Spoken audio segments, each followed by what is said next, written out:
Social media पर जैन समाज के सबसे लोकप्रिय जैन न्यूज़ चैनल महालक्ष्मी की ओर से सुबह सुबह 8 बजे जब आप कर रहे होते नाश्ता, आपके बीच आए हैं सादर जैनद और लाए हैं खबर ऐसी कि एक महाराज ने अन्न छोड़ दिया है आपके बीच में। आप खा रहे हैं अन्न, उन्होंने कह दिया नहीं कर रहा मुझे अब इसको खाने का मन है ना। गजब की बात कहाँ की है, कहाँ लेकर आए हैं। बात हम सोनागिरी की आपसे फिर करने आए हैं।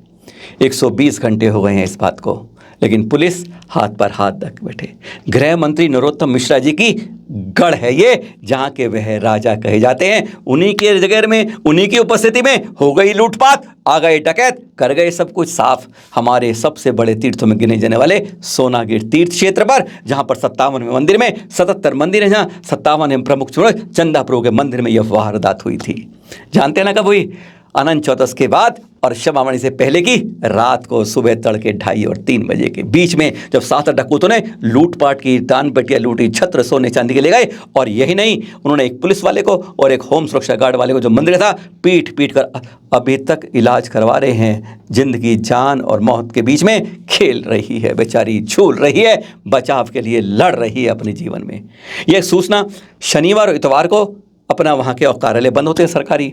सोमवार को समाज ने ज्ञापन दिया, चित्र आप देख रहे हैं, ज्ञापन देते। पर हाँ, इस ज्ञापन देते एक बात बता दें, जब पुलिस को कुछ नहीं मिला, हड़कंप मच रहा है, चारों तरफ भागदौड़ हो रही है, उन्होंने 8 डकैत के ऊपर 30-30 हज़ार का इनाम जो रखा है, यानी 2,40,000 रुपए का इनाम रख दिया है कि कोई उसके बारे में सुराग दे दे। पर अभी तक 120 घंटे बाद भी सुराग कुछ नहीं मिल पाया है। आवाज बार बार उठती है कि यहां पर परमानेंट सुरक्षा चौकी की व्यवस्था क्यों नहीं है? 5 गार्ड की जो व्यवस्था होनी चाहिए, वहां पर एक होम गार्ड रहता है। हर तो यही होती है, डकैत पीछे दीवार से आते हैं, वहीं साफ करके चले जाते हैं, और पुलिस को आज भी कुछ नहीं। भागदौड़ हो रही है, बाकायदा छानबीन हो रही है, कोशिशें हो रही हैं, छापे लग रहे हैं, पर हाथ में कुछ आ नहीं रहा है। सोमवार को मालूम चला हमारे संतों को, जिसमें 78 वर्षीय मुनिश्री दर्शित सागर जी बतला, आहार के लिए जा रहे थे।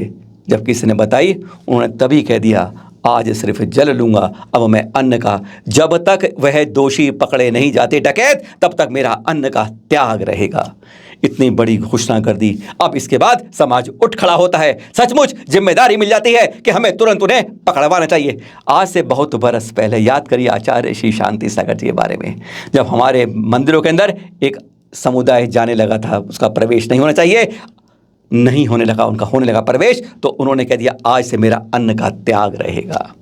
लंबा चला सिलसिला, अदालत तक चली। सुप्रीम कोर्ट ने फिर फैसला दिया कि यह हिंदू धर्म के मंदिर नहीं है, हिंदू धर्म अलग, जैन धर्म अलग है, इसलिए उस समुदाय का प्रवेश जैन मंदिरों में नहीं दिया जाएगा। वह दिन की खुशखबरी मिली थी, वह था रक्षाबंधन का दिन, जब उन्होंने फिर अन्न को दोबारा लेना शुरू किया था। और अब फिर अन्न की बात आई है। हमारे मुनिषी दर्श साई ने कहा है, जब तक ये सोनागिर के लूटपाट करने वाले डकैत नहीं पकड़े जाते, खुलासा नहीं होता, मेरा अन्न का त्याग रहेगा।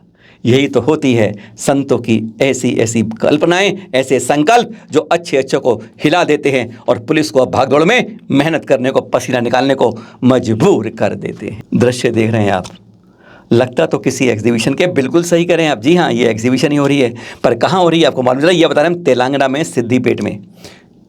पहले धन्यवाद देंगे यूआरएफ टीम को जिन्होंने इसका आयोजन किया। हुई थी 12 और 13 सितंबर को सिद्दीपेट तेलंगाना में। एक समय यह क्षेत्र जैनों का गढ़ कहा जाता था। हर जगह जैन मंदिर और जैन बंधु रहते थे यहाँ पर, और आज वहाँ दूर दूर तक जैन बंधुओं के लिए एक फिर ऐसा आया कि एक संप्रदाय ने बहुलता दिखाते हुए बहुत ज़्यादा हमारे मंदिरों को नष्ट किया, बदला, तोड़ा। और यह सारे गवाह आज उन चित्रों को समेटकर यहाँ दीवारों पर टांग कर लोगों को दिखा रहे हैं। यह मूक गवाह है, मूक चित्र बोल रहे हैं किस तरीके की दुर्दशा हमारे मंदिरों से, मूर्तियों से, विरासत से हुई थी। 12 और 13 सितंबर को यह लगी एग्जीबिशन में साफ दिखाया गया हकीकत में किस तरीके से हमारे दर्श को उजाड़ने की शुरुआत तब की गई थी, जिसका असर आज तक तेलंगाना में देखा जा रहा है। पर्दा उठ रहा है, खिंच रहा है, लगता है कुछ अनावरण हो रहा है। सही समझ रहे हैं आप, जी हाँ, लगता है सड़क पर हो रहा है, शायद किसी सड़क का हो रहा है। बिल्कुल ठीक कह रहे हैं आप। कहाँ हो रहा है? लग तो रहा है ऐसा कुछ नहीं, समझ नहीं आ रहा। जी हाँ, ये भारत में नहीं, अमेरिका में हो रहा है। दूसरी रास्ते का नाम अब जैन के ऊपर आ रहा है। पर्दा हट गया है। एम के जैन जी के सहयोग से सब कुछ हुआ। अमेरिका के अंदर द जैन वे, पहले भी एक घोषित हो चुकी है, अब ये दूसरी सड़क का नाम जैन रास्ते के लिए करा गया है ना। हमारे देश में हम सरकारों से कहते जाते हैं कि यहाँ पर अहिंसा मार्ग, महावीर मार्ग रख दो, तो 50 बार कहते रहोगे तब नहीं सुना जाता। वहाँ देखिए एक बार अपील की गई प्रशासन से और उनकी कार्रवाई में इनके पुत्र अनुराग ने करी और किस तरीके से सरकार ने वह मान लिया। अहिंसा का बिगुल जब बजाते हैं तो कहते हैं उसकी धमक यहाँ नहीं पूरे विश्व में गूंजती है, क्योंकि अहिंसा से बड़ा धर्म हो ही नहीं सकता। फिर मिलेंगे आपके पास फिर एक और ऐसी स्टोरी के साथ शाम को आपके साथ सादर जय जिनेंद्र। संकल्प जैनों का टूटे ना, अब कोई जैन तीर्थ छूटे ना। जैन तीर्थ संरक्षण के लिए जागरूकता फैलाएं, टुडे टी से पुरस्कार पाएं। भाग लेने वाले सभी प्रतियोगी जीतेंगे निःशुल्क गिफ्ट हैम्पर एवं प्रमाण पत्र भी। एक नहीं, दो नहीं, 3 तरीके से आप इसमें शामिल हो सकते हैं, पर एक जना एक ही में शामिल होगा। सबसे पहले अगर आप में लिखने की क्षमता बहुत अच्छी है, अच्छे लेखक हैं, तो जैन तीर्थों को हम कैसे बचा सकते हैं, 1 पेज 1.5 पेज के अंदाजे के अंदर आपको सिर्फ उपाय लिखकर भेजने हैं इसके अंदर। और दूसरा, प्रखर वक्ता बनिए। विषय लेकिन हो जैन तीर्थ कैसे बचाएं। आप अपने विचारों को 2 मिनट 3 मिनट का अपना ऑडियो बनाकर भेजें, जिसमें आपकी नजर में तीर्थों की सुरक्षा कैसे हो सकती है। ध्यान रखें, पर तीसरी बात को ध्यान रखिए, आप सीधा तीर्थ यात्रा के करते हैं। अब बात कैमरा लेकर जाते हैं, मोबाइल आपके पास, क्या करना है, किसी तीर्थ पर जाएं, सिद्ध क्षेत्र, अतिशय क्षेत्र या प्राचीन क्षेत्र पर जाते हैं, वहां के आप चित्र या वीडियो संकलित करिए, खींचिए, क्या कमी है और क्या सुविधाएं हैं, दोनों का समावेश कीजिए और किस तरह पहुंच सकते हैं। ये नहीं कोई प्राचीन मूर्ति कहीं पड़ी है जहां पर संरक्षण नहीं हो रहा, इस तरह को आपको कैमरे में कैद करके यादगार बनाना है और उसका विवरण लिखे हम सबको भेजना है। यानी 1 2 3 तरीके हैं और कैसे, पहले आगे देखते हैं। अधिक जानकारी के लिए संपर्क करें अपराजिता जैन को। व्हाट्सएप नंबर है 9717494975। ये तो नंबर हो गया व्हाट्सएप पर आपको भेजने के लिए, पर ध्यान रहे आप सबको इसके साथ कई नाम, पूरा पता, साथ में मोबाइल नंबर जरूर भेजना है। कई सज्जन नाम भेजना भूल जाते हैं, कभी कोई मोबाइल नंबर भूलना, पूरी चीजें भेजें। और इसके लिए सबसे सरल तरीका है जो ये देख रहे हैं आप, गूगल फॉर्म।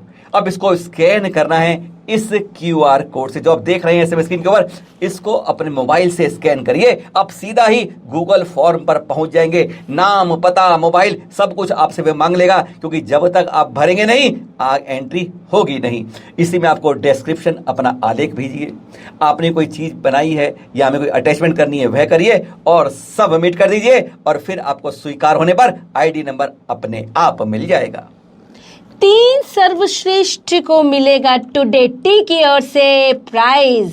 पहला 3100, दूसरा 2100 और तीसरा 1100 रुपए।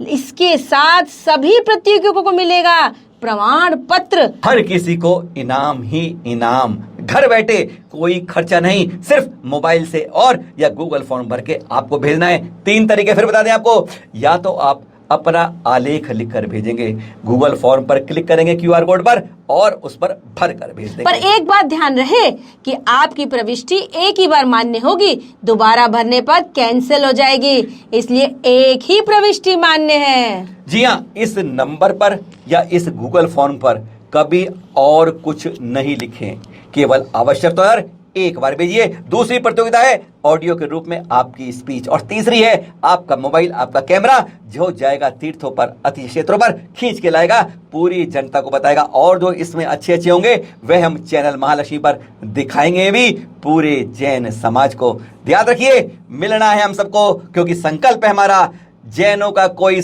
यह तीर्थ अब हमसे छूट ना जाए।